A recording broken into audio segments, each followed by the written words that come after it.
What's up, guys? This is Donnie from Team RynOke, and I'm bringing you a Fire Fist 4-Axis build.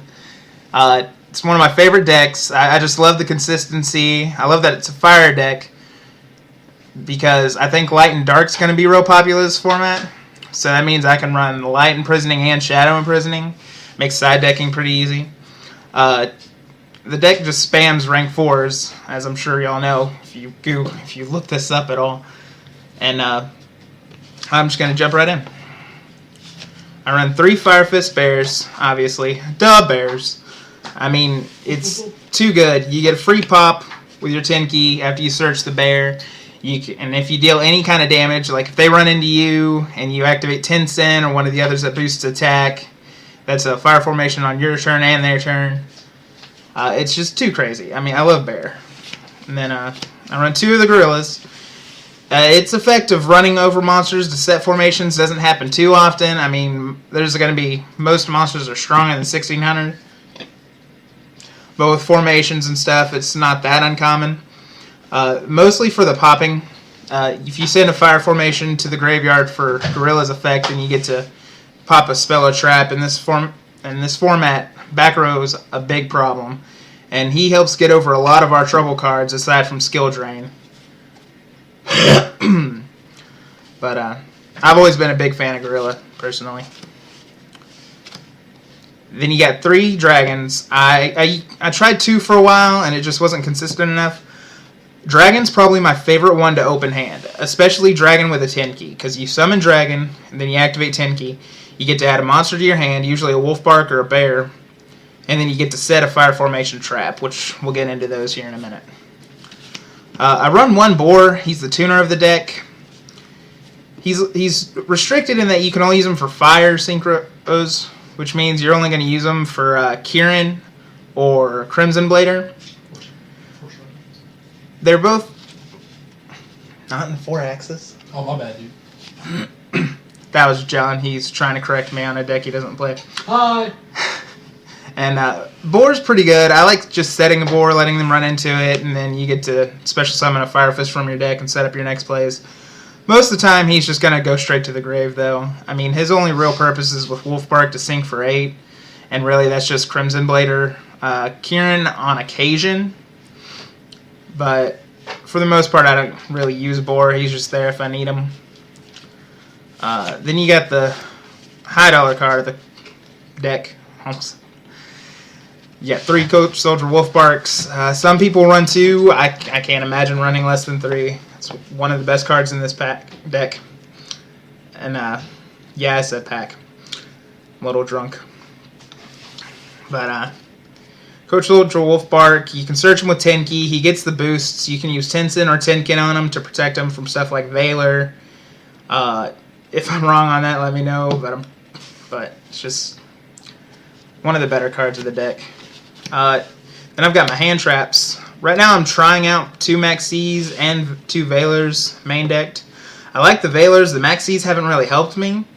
It seems to me like a lot of decks nowadays don't special summon as much as they used to now that dragons are gone. Hallelujah. But I'll probably end up taking the Maxis out for something else, maybe more magic and traps. But that's the monster count. I've got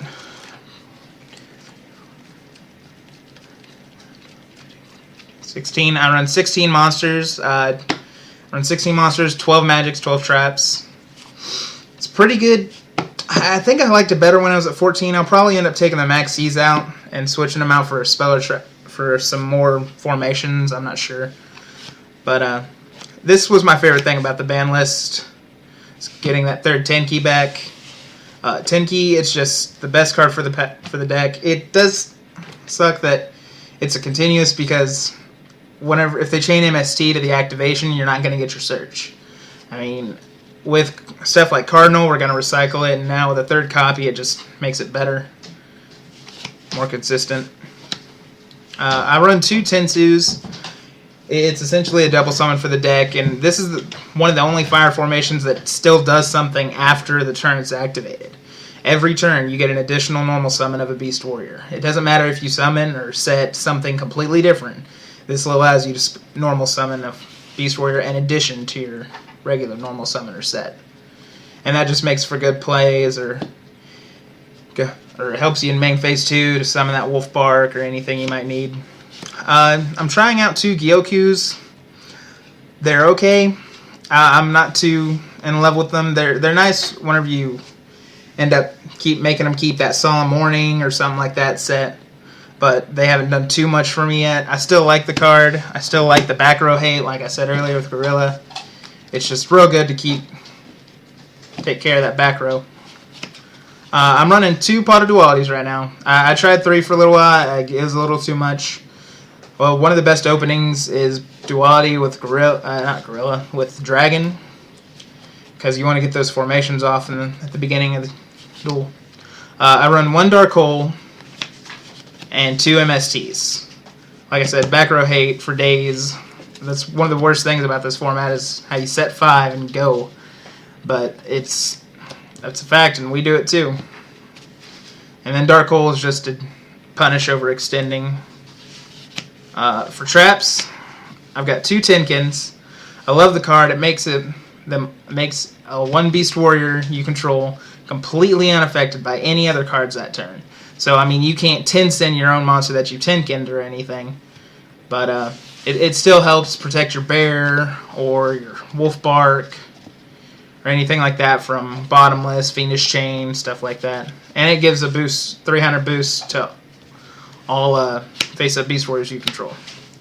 I've got 3 Tinsins. Really, that's just to fill in the spot. I mean, Tinsin's a nice 700 boost, and then it gives a 300 to everyone, so for that turn it'll be 1,000 attack boost. It's one of the better traps, and it's real nice to have them try to run over your bear, your gorilla, and then call damage step and activate it, and then you get a fire formation out of it. Then after that, I've got just basic staple traps. I got Solemn Warning, 2 Mirror Forces, a Torrential, a Compulse, and then 2 Fiendish Chains. I might take the Torrential out for a 3rd Fiendish Chain. I'm not sure. I'm going to play around with it. Like I said, I want to take this to regionals. But that's pretty much it on the trap lineup. I haven't been playing the deck too long. I've been trying to get it down. I don't know, the deck's really good, and I don't think I'm doing it justice right now. I just need to practice with it more. But it can be crazy consistent. You can open with some bad hands. Like earlier, I opened nothing but spells and traps and no monsters, and a Dark World deck pretty much demolished me. Plus, Eradicator Epidemic Virus is our worst matchup. I hate that trap so much. I'm very salty about it. Let the salt rain. All the salt.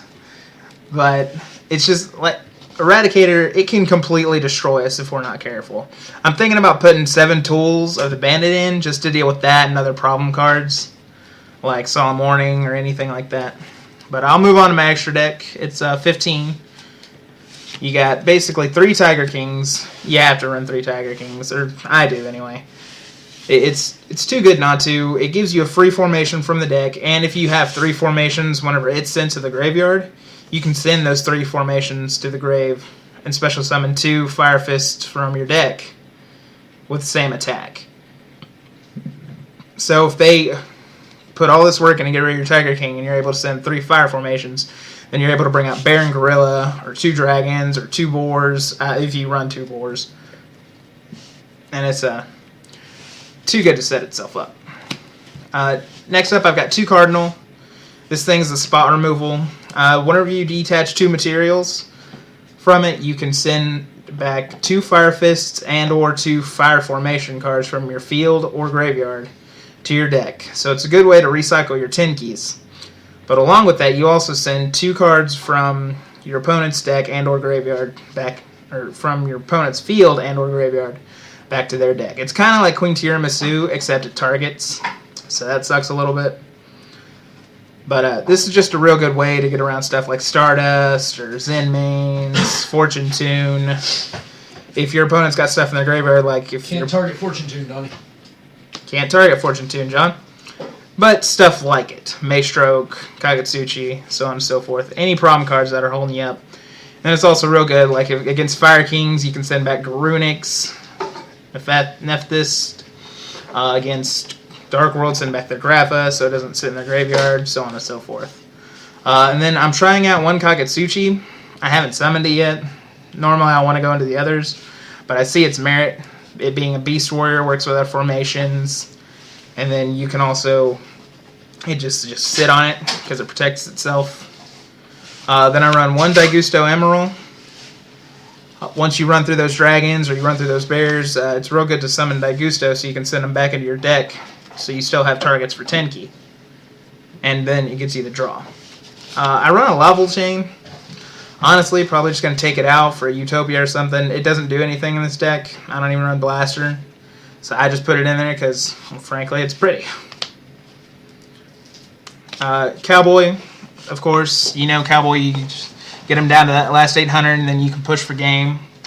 Or earlier today in the tournament, I summoned Cowboy because he had 850, burnt him for 50, and then just protected the Cowboy on his turn so I could finish him. Another card, Abyss Dweller, and I'm probably going to take out, not doing too much for me. But I wanted to try it out because, like I said, Dark Worlds are kind of a problem for me. I always end up playing kind of bad against them. I have trouble against that deck.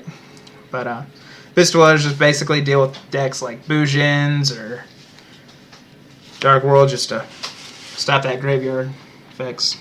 And then I've got Maystroke, which is obviously just for defense or flipping a monster face down. Then I'm on my Synchros. Got an Armadas, which I don't use that much, but if I have a Valor in hand and Bear on the field, I might go Armadas. Specifically if I'm worried about Bujin Crane or Honest or like Final Countdown with their hand traps, anything along those lines. Then you got the two Kirans and a Crimson Blader. Crimson Blader is not going to be as viable with this format. It'll still be good against Mermails or any other decks that special summon a lot. Synchros, White Sworn, Chaos Sworn. It's still pretty decent. I used to run two, but now that Dragons are gone, I'm just keeping the one. And then Kieran, really all he is for is just to set a formation if you want to Synchro. I almost never go into Kieran. I'll usually want to go Tiger King instead. But he's still not bad, and if you need to get over a big monster, he weakens their monsters for every face-up spell and trap you control. So he's really not that bad. But that's my Fire Fist, guys. Just let me know what you think in the comments below. Like, subscribe. I'll probably be doing my Noble Knight deck discussion here in a week or so. And me and my buddy are probably going to talk about our predictions for the upcoming format here in the next couple of days. So just stay tuned, and we'll let you know.